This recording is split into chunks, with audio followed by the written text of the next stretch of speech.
Se existisse um chefe supremo do Brasil, um cara que manda mais que o presidente, que pode barrar votações do Congresso e decidir quem pode ou não falar na internet, esse cara sem dúvida seria Alexandre de Moraes.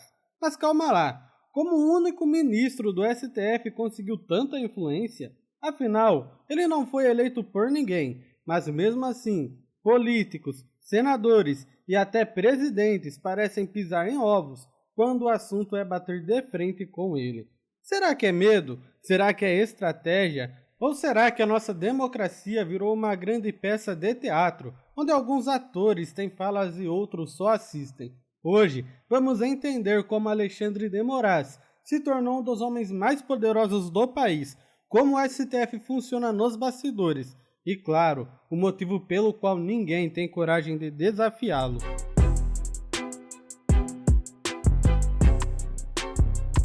Se você acha que para se tornar um ministro do STF precisa passar em concurso, estudar por anos ou ganhar o coração do povo, bom, você está redondamente enganado. A escolha de um ministro do Supremo não passa nem perto das urnas. Quem escolhe é o presidente da República. E foi assim que em 2017, Michel Temer, que na época governava o país após o impeachment de Dilma Rousseff, decidiu indicar Alexandre de Moraes para ocupar uma das cadeiras mais poderosas do Brasil.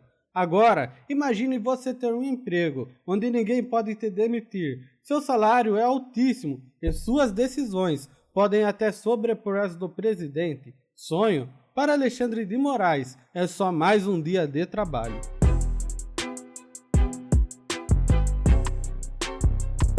Se tem uma coisa que o Supremo Tribunal Federal gosta mais do que um bom cafezinho, é se meter onde ninguém chamou. O STF deveria ser o guardião da Constituição, mas nos últimos anos ele virou praticamente um superpoder acima do Executivo e do Legislativo.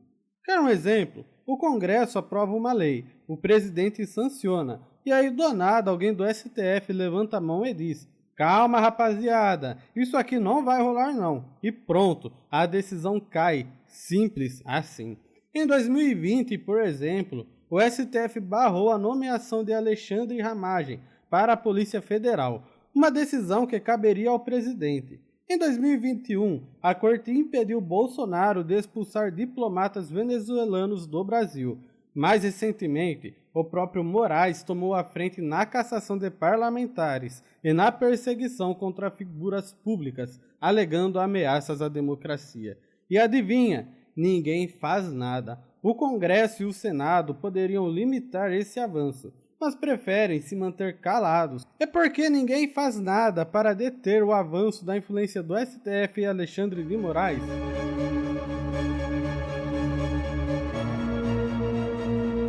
Se você já viu um gato cercado por cachorros grandes, sabe exatamente como o Congresso e o Senado se sentem diante do STF. Eles até rosnam de vez em quando, mas na hora de atacar, correm para o canto. Mas por que ninguém peita o Supremo? A resposta tem nome e sobrenome: acesso a dados sigilosos e medo de retaliação. Vamos aos fatos. O ministro do STF tem acesso a investigações da Polícia Federal, pode quebrar sigilo bancário, fiscal e telefônico de qualquer um e ainda abrir inquéritos sem passar pelo Ministério Público. Ou seja, se algum senador ou deputado tentar enquadrar a Suprema Corte, pode acabar com a carreira política destruída antes mesmo de conseguir dar o primeiro passo. Em 2023, senadores até cogitaram abrir um processo de impeachment contra Alexandre de Moraes, mas desistiram rapidamente, temendo que suas próprias vidas políticas fossem viradas do avesso. A lógica aqui é simples. Muitos políticos têm rabo preso. Quem tem envolvimento com corrupção ou caixa 2 não quer ser alvo de uma investigação repentina. E adivinha quem pode abrir essa investigação? Exatamente o STF.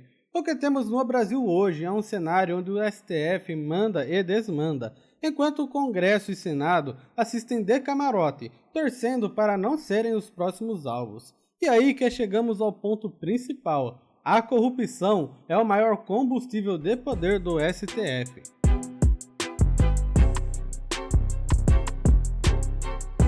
Se Alexandre de Moraes fosse um carro, a corrupção seria o combustível que o mantém rodando.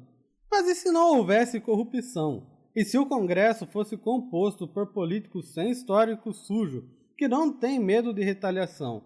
A única forma de limitar o poder descontrolado do STF seria eleger um legislativo independente, que não precise abaixar a cabeça com medo de investigações inesperadas. Ou seja, o verdadeiro poder de Alexandre de Moraes não vem apenas da caneta, mas da falta de coragem dos políticos. E essa falta de coragem, por sua vez, vem do medo de terem seus próprios poderes expostos. Então a pergunta que fica é: a culpa é do STF ou também do Congresso e do Senado que se acovardam? O STF é poderoso porque deixaram que ele fosse. No final das contas, Alexandre de Moraes não precisou dar um golpe, nem derrubar um presidente para se tornar uma das figuras mais influentes do Brasil. Ele simplesmente ocupou um vácuo de poder que outros deixaram aberto. O Congresso e o Senado, que deveriam ser os pesos e contrapesos do sistema, se acovardaram. Preferiram assistir de longe, preocupados em proteger seus próprios interesses, enquanto o STF expandia sua influência para muito além do que manda a Constituição. Mas e agora? O que pode ser feito para mudar esse jogo? A resposta é simples, mas não fácil: políticos sem rabo preso.